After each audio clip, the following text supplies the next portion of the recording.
Dealing study एसीके में आपका बहुत बहुत स्वागत है। आज हम करने जा रहे हैं अपना लास्ट पार्ट चैप्टर 4 का। तो यहाँ हमने सब टॉपिक 10 और 11 कंप्लीट करने हैं और हम शुरू करते हैं कि 10th सब टॉपिक से, जो शुरू होता है टाइटल के साथ न्यू रिलीजियस ट्रेडिशंस के साथ। अब यहाँ हम बात करते हैं कि जो बुद्धिज्म है, जब ये राइज हुआ था तब तो लॉर्ड बुद्ध ने, हम सारी डिस्कशन कर चुके हैं कि क्या उनका निर्वाण का कंसेप्ट था, क्या उनका बुद्ध एनलाइटनमेंट का कंसेप्ट था, वो मेडिटेशन की किन डिफरेंट डिफरेंट टेक्निक्स को किस टेक्निक को सिखाकर मतलब लोगों का भला करते थे और उनको एक तरीके से एनकरेज करते थे, प्रोत्साहित करते थे कि आप भी परम गति को प्राप्त हो या आपकी भी बहुत अच्छी, आप भी एनलाइटनमेंट को आप पाए। ठीक है। अब हुआ क्या बुद्ध देव के मरने के बाद, काफी टाइम के बाद बुद्धिज्म डिवाइड हो गया दो हिस्सों में। ठीक है। एक तो हुआ महायान। ठीक है। एक हो गया आपका महायान बुद्धिज्म। ठीक है। और दूसरा हो गया महायान, मैंने शायद यहाँ नहीं लिखा है, ये बुक में है, लेकिन एक हो गया महायान। ठीक है। और एक हो गया हीनयान। हीनयान वो हो गया जो पुराना ओरिजिनल, जिसमें बुद्धिस्ट टीचिंग्स थी, जो ओरिजिनल बुद्धिस्ट टीचिंग्स को फॉलो करते थे, ओरिजिनल बुद्धिस्ट प्रैक्टिस को वो फॉलो करते थे। पर हीनयान जो थे वो अपने आप को थेरावादिन कहते थे। थेरास कौन होते थे? थेरा होते थे टीचर्स, जो आपको ये मतलब समझाते थे बुद्धिज्म के बारे में। ठीक है। और थेरावादिन्स मतलब जो टीचर्स, जो पुराने ओरिजिनल क्या, जो पुराने टीचर्स ने बुद्धिज्म जैसा हमें पढ़ा बताया है, हम उसी बात को फॉलो करेंगे, वो लोग, उन लोगों को हिनयान या उस ब्रांच को हिनयान और या थेरावादिन कहते थे। हिनयान तो उनको महायान ब्रांच के लोग कहते थे। अब महायान कौन सी ब्रांच है बुद्धिज्म की? जो ओरिजिनल ब्रांच से हटी, जो ब्रांच आई, जो अलग, मतलब उनके जो थॉट प्रोसेस है थोड़ा डिफरेंट हो गया। तो इसीलिए हम कहते हैं बुद्धिज्म दो ब्रांचेस में बट गया। एक जो पुराने वाले को पुरानी टीचिंग्स को एज इट इज फॉलो करते थे पुराने तरीके से, जो ओरिजिनल फॉर्म ऑफ बुद्धिज्म थी उसको, और वो दूसरा फॉर्म था महायान, जिसमें थॉट प्रोसेस थोड़ा चेंज हो गया। अब महायान में क्या होता था, देखो, अर्ली बुद्धिस्ट टीचिंग जो होती थी, जो हिनयान या थेरावादन जो फॉलो करते थे, उसमें होता था कि भैया खुद मेडिटेट करो, खुद एफर्ट करो और निर्वाण को प्राप्त हो। अब निर्वाण का मैं यहाँ पे इसलिए मीनिंग नहीं दोबारा बता रही क्योंकि मैं ऑलरेडी पिछले चैप्टर में इसको कवर कर चुकी हूँ। ठीक है। तो खुद आप निर्वाण वाली गति पे आओ या निब्बान वाली गति पे आओ। दोनों वर्ड मैंने आपको बताया था, निब्बान पाली वर्ड है, निर्वाण इसका हिंदी वर्ड है। ठीक है। लेकिन महायान में ये हुआ कि कॉन्सेप्ट ऑफ बोधिसत्व डेवलप होने लगा। कॉन्सेप्ट ऑफ बोधिसत्व क्या होता है कि जो बोधिसत्व का नेक्स्ट स्टेप होता है बुद्ध। बुद्ध का मतलब होता है परम गति। बुद्ध, भगवान बुद्ध को कहते हैं। जब हमने लास्ट वीडियो में जब हम वेसांतरा जातक की स्टोरी डिस्कस की थी, तो हमने कहा था वेसांतरा का अगला जन्म बुद्ध का जन्म था। तो वेसांतरा की जो फॉर्म थी उसको बोधिसत्व के नाम से जानते हैं, यानी कि एनलाइटनमेंट को अटेन करने से जस्ट पहले जो आपकी जो स्टेज होती है उसको बोधिसत्व कहते हैं। यानी कि आप इसको सिंपल भाषा में समझ लो कि साधु संत जो निर्वाण प्राप्त करने की क्षमता या कैपेबिलिटी रखते हैं लेकिन नहीं पाते। क्यों? क्योंकि वो दूसरों, उनको लगता है कि हम सारे इकट्ठे मिलके हम एनलाइटनमेंट को पाए या हम सारे इकट्ठे ही निर्वाण को करें। तो कॉन्सेप्ट ऑफ बोधिसत्व वो था, मतलब डेवलप हुआ और वर्शिप ऑफ, अच्छा, बुद्ध की इमेजेस जो थी उनकी वर्शिप होने लगी। अब ये जो बोधिसत्व का काम, और क्या थॉट प्रोसेस था। एक तो पहले तो भगवान बुद्ध ने कहा था कि भाई अपने आप एफर्ट करो, खुद निर्वाण की करो, खुद निर्वाण को पाओ। लेकिन यहाँ पे होता था कि जो बोधिसत्व है, ठीक है, बोधिसत्व मतलब जो आप इसको आम भाषा में समझो, एक संत इंसान। ठीक है। एक संत, ठीक है, एक संत जो निर्वाण प्राप्त कर सकता है पर इसीलिए नहीं प्राप्त करता, या वो उस गति को आसानी से पा सकता है पर इसीलिए अपने जन्म मरण के उससे साइकिल से मुक्त नहीं होता, क्यों? ताकि वो बाकी लोगों का भला कर सके, बाकी लोग उसके संपर्क में जो है वो उनका कुछ भला कर सके। और दूसरी चीज महायान में ये थी कि जिस तरीके से खुद एफर्ट करके इन साधु संतों ने अपने आप को थोड़ा सा स्पिरिचुअली थोड़ा ऊपर उठाया होता है, तो इनका जो स्पिरिचुअल पावर्स हैं, ठीक है, ये आम इंसान की मुसीबतों को कम करने में काम आए। मतलब जैसे हम इंसान हैं, आम इंसान है, तो हम खुद कोई घर बैठ के मतलब एफर्ट नहीं करें निर्वाण की, अपने मेडिटेट करके या जो इनके टीचिंग, जो इनका थॉट प्रोसेस है उसको फॉलो करके हम खुद नहीं वो करें, हम जाएं साधु संत के पास और कहें कि हमारी ये परेशानी है, इसका आप हल निकालो, तो वो हमें कंसोल करें या सही रास्ता दिखाएं और अपने पुण्य जैसे होते हैं ना, अपने अर्जित किए पुण्य वो हमारे ऊपर इस्तेमाल करके हमारा आम इंसान का भला करें। ठीक है। अब जैसे आप समझ लीजिए कि हमारे बिहाफ पे कोई संत या हमारे गुरुजी हमारे ऊपर कृपा करके खुद एफर्ट्स करके हम पे इतनी उनके पास ताकत आ गई है, इतनी उनके पास पुण्य अर्जित है कि वो हमारा भला कर रहे हैं। हम एफर्ट नहीं डाल रहे, हम जाके वहां उनके पास बैठ के स्पिरिचुअल अपनी स्पिरिचुअल डेवलपमेंट के लिए कोई काम नहीं कर रहे। बस हमें परेशानी होती है, हम गुरुजी के पास जैसे जाते हैं, हाथ जोड़ते हैं विनम्रता से, या आप कह लीजिए साधु संत के पास जाते हैं और अपनी परेशानी कहते हैं, तो जो वो हमारे लिए करते हैं, तो वो संत है, उन्होंने ऑलरेडी ये पुण्य या ये पावर्स ऑलरेडी एक्वायर की हैं और वो हमारे लिए हमारे भले के लिए इस्तेमाल करते हैं। तो वो कॉन्सेप्ट महायान बुद्धिज्म का था, ये ओरिजिनली बुद्धिज्म में नहीं था। अगर आपको ध्यान हो, पिछले चैप्टर्स में कहीं एक बार एक किस्सा आया था कि भगवान बुद्ध के पास एक औरत रोते रोते गई जब उसके परिवार के काफी सारे जने खत्म हो गए थे। बड़ी परेशान हुई कि मेरा बेटा उसका बच्चा खत्म हो गया, तो वो भगवान बुद्ध के पास गई कि इसको जिंदा कर दो। तो भगवान बुद्ध ने उसको बड़े रीजनेबल तरीके से समझाया कि बेटा मृत्यु तो अल्टीमेट मतलब ये तो होनी ही है। मृत्यु, जन्म और मृत्यु तो पहले से ही फिक्स्ड है, वो तो होनी ही है, इसको तुम रोक नहीं सकते। तो बड़े रीजनेबल तरीके से उसको जैसे कंसोल किया। ठीक है। तो वो एक होता था ना कि उनका मतलब एक पूरा का पूरा कि आप एफर्ट करो, आप रीजनेबल बनो और आप अपने लिए खुद एफर्ट करो। उससे महायान थोड़ा सा डिफरेंट था। ठीक है। और कैसे था, अगर आपको नहीं अभी भी समझ आया तो प्लीज कमेंट सेक्शन में लिखिएगा, मैं आपको दोबारा समझा दूंगी। अच्छा, अब देखो ये जो है ना, अच्छा महायान में ऐसे हो जाता था जैसे नोशन एक सेवियर, मतलब हमें बचाने के लिए हमारे गुरु या हमारे संत या हमारे मतलब बोधिसत्व, आप जिस भी रिलीजन को फॉलो करते हैं, हमारे मतलब एक स्पिरिचुअली जो ऊपर है इंसान, जिसको हम साधु संत या दर्जा देते हैं, जिनको थोड़ा सा अलग ऊपर का दर्जा देते हैं कि भाई ये स्पिरिचुअली हमसे बहुत ऊपर है, तो उनके पास हम जाएं। तो नोशन ऑफ सेवियर कि हमारे लिए, हमें परेशानी से बचाने के लिए कोई और आएगा, हमें खुद एफर्ट नहीं करने पड़े, वो जो कंसेप्ट है वो बुद्धिज्म के लिए यूनिक, बुद्धिज्म में कोई यूनिक कंसेप्ट नहीं आया था। ठीक है। कोई बुद्धिज्म का अलग सा कंसेप्ट नहीं था। हम ये ऑलरेडी देखते हैं, दो थॉट प्रोसेस थे इंडिया पहले से ही इंडिया में, वैष्णविज्म और शैविज्म। शैविज्म तो इतना पुराना है, आपने अगर चैप्टर 1 आपको ध्यान हो तो हड़प्पन जो हिस्टोरियंस है वो तो हड़प्पन सिविलाइजेशन के टाइम से शैविज्म के ओरिजिन को ढूंढ रहे हैं, अब एविडेंस ढूंढ रहे हैं। क्योंकि लिंग वर्शिप उनको लगता है, क्योंकि हमारे पास देखो रिटर्न में तो कुछ है नहीं, पर लिंग बहुत ज्यादा हमें लिंग मिलते हैं, तो ऐसा लगता है जैसे लिंग पूजन तो हड़प्पन सिविलाइजेशन के टाइम पे भी होता था। ठीक है। तो वो इसके लिंक्स बहुत पुराना थॉट प्रोसेस है। वैष्णविज्म के तो अभी भी बहुत सारे मतलब काफी कॉन्ट्राडिक्टरी उनके थॉट प्रोसेस आ रहे हैं। तो वैष्णविज्म, बेसिक बात यह है कि वैष्णविज्म और शैविज्म बहुत पुराने कॉन्सेप्ट्स थे। ठीक है। अब नोशन ऑफ सेवियर, इसमें क्या, भगवान शिव, अब महाभारत में देखो, महाभारत में 1008 नाम भगवान शिव के दे रखे हैं और अलग अलग कहानियां, अगर आप देखो पुराण महाभारत ये जितने भी एपिक हैं, अगर इस वक्त हम शिव की, भगवान शिव की बात करें तो मतलब मेन तो भगवान शिव की पूजा करने वाले जो हैं। और शिव क्या है, शिव एक ऐसे मतलब कॉन्सेप्ट पूरे थ्रू आउट, अगर आप देखो शिव को इस तरीके से दिखाया जाता है कि वो बहुत ही ताकतवर देवता है और वो काफी उनके पास शक्तियां हैं, और उनको मानने वाले, उनकी भक्ति करने वालों की अलग अलग स्टोरीज आपको मिल जाएंगी। ठीक है।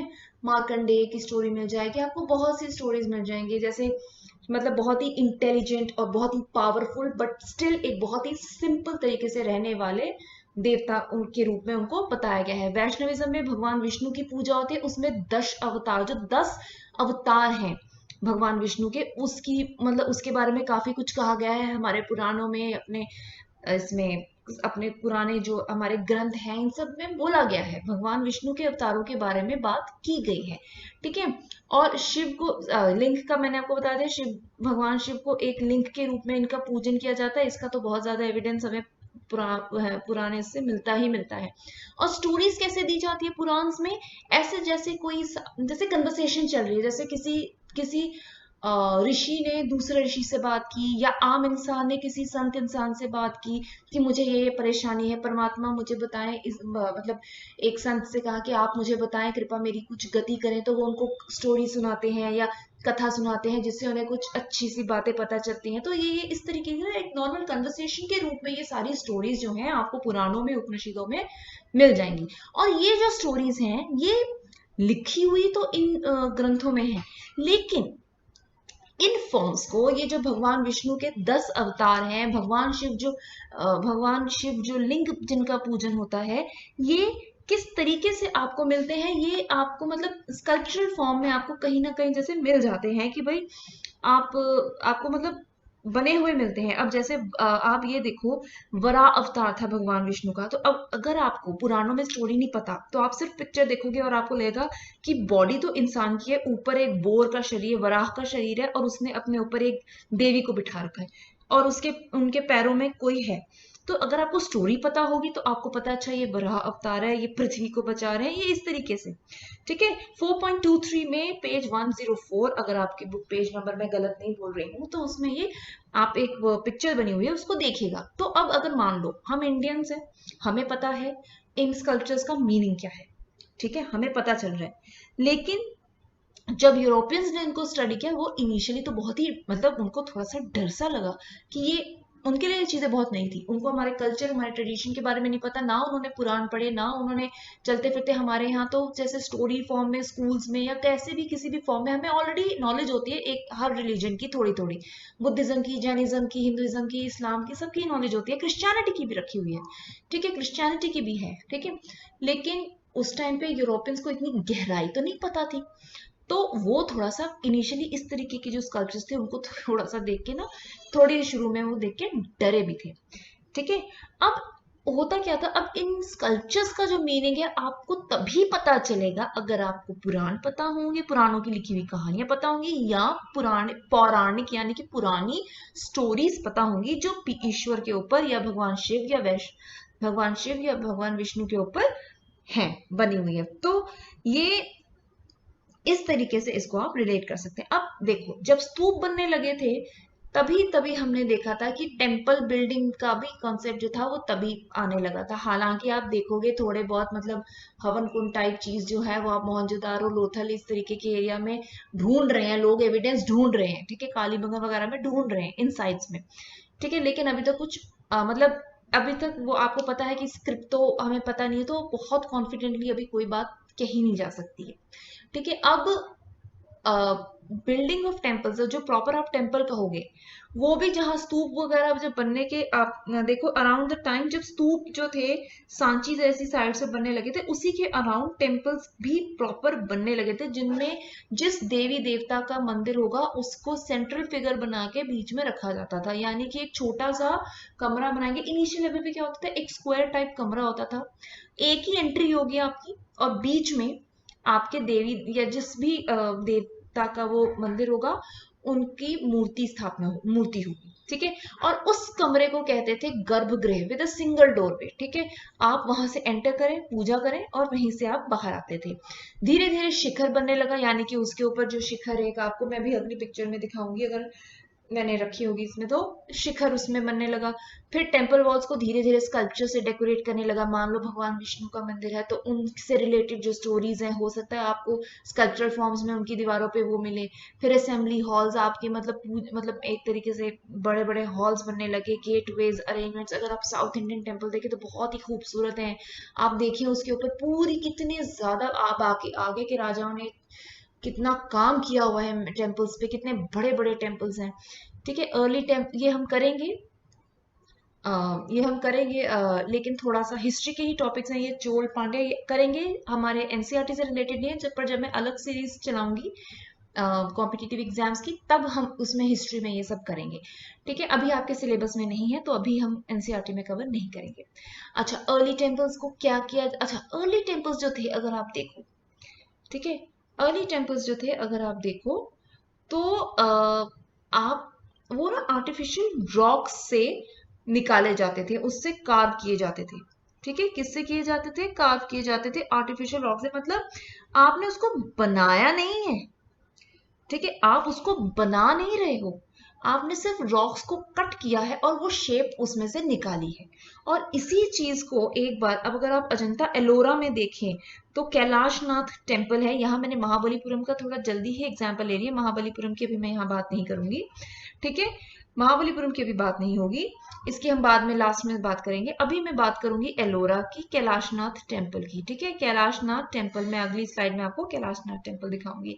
तो अगर आप ये देखो कैलाशनाथ टेम्पल है ये एलोरा का, ये रॉक्स थी बेसिकली, रॉक्स को कट कर करके ये डिजाइन निकाला गया है। जैसे ये पूरा रॉक का टुकड़ा होगा ना कोई, जैसे ये पूरा रॉक का टुकड़ा होगा, तो सोचो कितनी बारीकी से इसे मतलब आपने इसमें से मतलब रॉक को कैसे कैसे शेप दी होगी। और कहा जाता है कि किसी एक कॉपर प्लेट इंस्क्रिप्शन में ये रिकॉर्ड मेंशन किया जाता है, बुक में भी मेंशन्ड है, कि जो इसका चीफ स्कल्प्टर था ना, उसने जब ये टेम्पल कंप्लीट किया उसको खुद हैरानी हुई कि ये मैंने क्या बनाया, बहुत ही खूबसूरत सा, आप मतलब बड़ा टैलेंट इसमें है इस्तेमाल किया गया है। तो ये है हमारा एलोरा में कैलाशनाथ टेम्पल, कौन सा, ठीक है।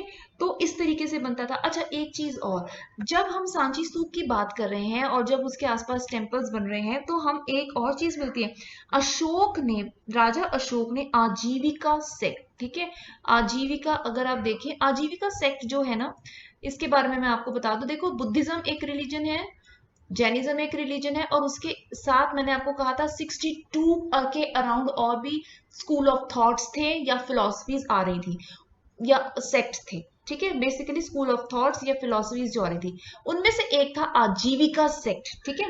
आजीविका जो था, उनके लिए राजा अशोक ने इसी तरह से 3rd सेंचुरी बीसी में एक केव बिल्ट करवाई थी। मतलब अर्ली जो शुरू में जो टेम्पल्स होते थे आर्टिफिशियल, मतलब बेसिकली जो अर्ली टेम्पल्स थे वो उनको बड़ी बड़ी रॉक्स में से एज एन आर्टिफिशियल केव निकाला जाता था। तो ऐसी ही एक केव राजा अशोक ने आजीविका सेक्ट वाले लोगों के लिए भी बनाई थी। ये उन 62 सेक्ट्स में से है जो बुद्धिज्म जैनिज्म के साथ उस टाइम पे इंडिया में आ रहे थे, ठीक है। जो पॉपुलर हुए 2 रिलीजन वो बने, वो जैनिज्म और बुद्धिज्म है। उसके अलावा काफी सारे फिलोसफीज भी उस टाइम पे उभर के आ रही थी, ठीक है। तो ये हमने किया अर्ली टेम्पल्स, जिनको मतलब रॉक्स में से निकाल के एज अ केव बना दिया या एक स्क्वायर टाइप जो है ना कंस्ट्रक्शन कर दी, और धीरे धीरे उसमें फिर ये कंस्ट्रक्शन, आप देखो अब ये जो है ना मेन एंट्री, एक मिनट, अच्छा चलो मैंने इसमें इस बार स्लाइड में नहीं डाली, बट आप ये देखो जैसे ये है, ये ऊपर का एक पोर्शन है, ठीक है। मेन एंट्री समझो एक हॉल में आप एंट्री करते हो और ये आपका मतलब प्रेयर हॉल है इस तरीके से। और ऊपर जैसे ये इन्होंने जो मेन बीच में होगा जहाँ पे मूर्ति रखी होगी वो गर्भगृह, और जो ऊपर आपने अगर मंदिरों में देखा हो ऊपर बना होता है थोड़ा सा हाईलाइटेड पोर्शन, वो होता है आपका शिखर, ठीक है। अच्छा अब ये जो स्कल्पचर्स हैं इनमें इनको समझने में बड़ी प्रॉब्लम होती है। अब ये तो किसी भी मंदिर में नहीं लिखा होता ना कि अच्छा ये ऊपर जो पिक्चर्स है इसमें हमने ये कैरेक्टर्स हैं, ये सारी स्टोरीज हैं, वो निकाल के कर दी। इवन जब आपने देखा होगा विसांतरा जातक की जब स्टोरी की बात हो रही थी, वो भी बड़े पिक्चर वाले, मतलब as in a picture form, ठीक है। आप पिक्चर्स बनी हुई है वो आप खुद देखो, जैसे आप ठीक है उसका मीनिंग आप खुद समझो, ठीक है। जिसने तो जातक पढ़ी है उसको मीनिंग समझ आ जाएगा, पर जैसे मैंने आपको बोला यूरोपियन स्कॉलर्स आए उनको तो नहीं समझ आया। अब शेषनाग की शैया पर भगवान विष्णु लेटे हुए हैं, तो वो हम कहेंगे ना कि भगवान विष्णु है ये शेषनाग की शैया पे लेटे हुए हैं, ठीक है। तो ये हमें समझ आएगा, लेकिन उनके लिए क्या है, एक आदमी है जिसके 4 हाथ हैं और वो उसके ऊपर कुछ सांप है इकट्ठे। तो अगर आप देखो, अगर आपको ट्रेडिशन नहीं पता, ये कल्चर नहीं पता, तो आप थोड़ा सा जैसे डर जाओगे। तो और वैसे भी इंडियन स्कल्पचर्स को वो लोग ना बहुत ज्यादा मतलब बहुत ज्यादा आप कह लो बहुत थोड़ा इंफीरियर समझते थे। अपने ग्रीक स्कल्प्टर को ही स्कल्पचर के साथ कंपेयर करके वो इंडियन स्कल्पचर को थोड़ा इंफीरियर समझते थे। उनको लगता था ग्रीक आर्टिस्ट बहुत ज्यादा टैलेंटेड है, इंडियन उतने नहीं है।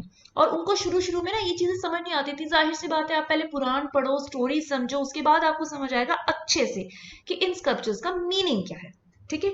लेकिन जब तक्षशिला, पेशावर जैसे नॉर्थ वेस्ट, जहाँ पे आपको पता है ना इंडो ग्रीक रूलर्स बीच में आए थे, अलेक्जेंडर के जाने के बाद कुछ ग्रीक्स यहाँ मतलब सेटल हो गए थे बैक्ट्रियन रीजन में, और उन्होंने मतलब अलग मतलब जैसे इंडिया में फिर north west after the fall of Mauryan empire, जैसे इंडो ग्रीक्स का भी एक टाइम आया था जब उन्होंने भी थोड़ा सा रूल किया था, तो उनका इम्पैक्ट इंडिया पे मिला होगा, उनके स्कल्पचर्स जो उस टाइम के थे जो उन्होंने बनवाए होंगे, वो स्कल्पचर्स मिले होंगे, उनको समझना इंग्लिश लोगों इंग्लिश जो स्कॉलर्स थे, यूरोपियन स्कॉलर्स थे, उनके लिए ज्यादा आसान था।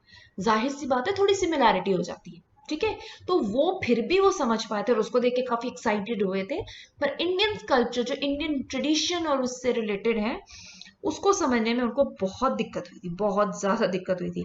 अच्छा होता क्या है, अब स्कल्पचर्स मिले हैं, अब नॉर्मल बात ये होती है कि अच्छा स्कल्पचर मिला है तो उसका कुछ ना कुछ अगर हमें टेक्सचुअल हमें वो मिल जाए, जैसे पुराण में स्टोरी मिल जाए और हमें कोई स्कल्पटर मिल गया, तो हमें समझ आएगा अच्छा इस स्टोरी के हिसाब से इस स्कल्पटर ये जो बना हुआ है ये इसका मीनिंग ये होगा। लेकिन कई दफा क्या होता है, अब यहाँ मैं एग्जांपल लूंगी महाबलीपुरम का। देखो ये महाबलीपुरम की एक हमें एक जो स्टोन स्कल्पचर है, इसमें दो तरीके की स्टोरीज आती हैं, ठीक है। एक में तो कहते हैं कि ये बीच में अर्जुन की जो तपस्या, जब अर्जुन एग्जाइल में गए थे, वनवास में गए थे, ठीक है। अब इसमें हम कर नहीं पा रहे हैं क्योंकि दोनों स्टोरीज जो दो कॉन्सेप्ट आ रहे हैं ना इस पर्टिकुलर स्कल्पचर को लेके, उसमें से कौन सा ठीक है कौन सा गलत है ये हो नहीं पा रहा है। बट अभी अगर आप देखो लोगों ने जो वर्क किया है वो मोस्टली यही समझते हैं कि भाई ये वाली स्टोरी होगी कि भाई अर्जुन जब वनवास में गए तो वो तपस्या कर रहे थे, जब वो इंद्र के लिए मतलब तपस्या कर रहे थे भगवान इंद्र की, कि भाई मुझे आगे जाके हो सकता है कौरवों से लड़ना पड़े तो मुझे अच्छे खासे हथियार चाहिए, तो ये वो दिखा रहे हैं। और मतलब ये बेसिकली ये उस चीज को इंडिकेट कर रहा है, ये स्कल्पचर उस चीज को इंडिकेट कर रहा है कि अर्जुन ये बीच में जो है वो तपस्या कर रहे हैं। और एक स्टोरी, ये स्टोरी भी है हमारे पास महाभारत से, और एक स्टोरी हमारे पास ये है कि जैसे गंगा जब जमीन पे उतरी थी, तो एक स्टोरी है ना कि जब गंगा नदी को स्वर्ग से जमीन पे आना था, तो वो स्वर्ग से उतर रही थी, बड़ा तेज वेग था, तो वो जो जमीन पे आ रही है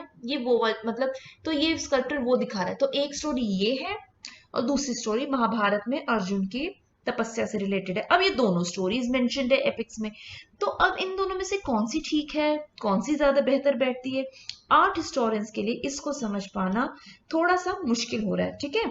अब ये क्या चीज है, सेंटर मतलब सेंटर ऑफ रॉक में आपको देख लो, हो सकता है ये रिवर जो सेंटर ये जो है ना यहाँ पे आप गैप देख रहे हो सकता है ये रिवर बता रहा हो सकता है ये अर्जुन को तपस्या करते हुए दिखा रहा हो। तो ये जो चीजें हैं ना ये थोड़ा सा कॉन्फ्लिक्टिंग हो जाती है, तो थोड़ा सा ये मुश्किल हो जाता है समझना, क्योंकि स्कल्पचर्स फॉर्म है, कोई नीचे कुछ लिखा तो है ना, इंस्क्रिप्शन तो है ही नहीं, ठीक है, कुछ लिखा हो तो है ही नहीं कि कुछ कंफर्म मिले। तो इसीलिए बस ये एक चैलेंज आता है इन स्कल्पचर्स को समझने में। अदरवाइज तो बहुत ही मतलब अदरवाइज तो देखा जाए तो काफी तारीफ की गई है इंडियन आर्ट की अदरवाइज। तो ये हमारा था सब टॉपिक 11 और यहाँ मैं आपका करती हूँ चैप्टर खत्म, ठीक है। तो इसके आगे हम करेंगे थीम 2, और अगर आप चाहोगे तो बीच में मैं देख लूंगी, अगर कुछ क्वेश्चन आंसर्स अगर आप चाहोगे तो जरूर हम लोग उसको भी डिस्कस कर सकते हैं। तो आगे तक बने रहने का बहुत बहुत धन्यवाद।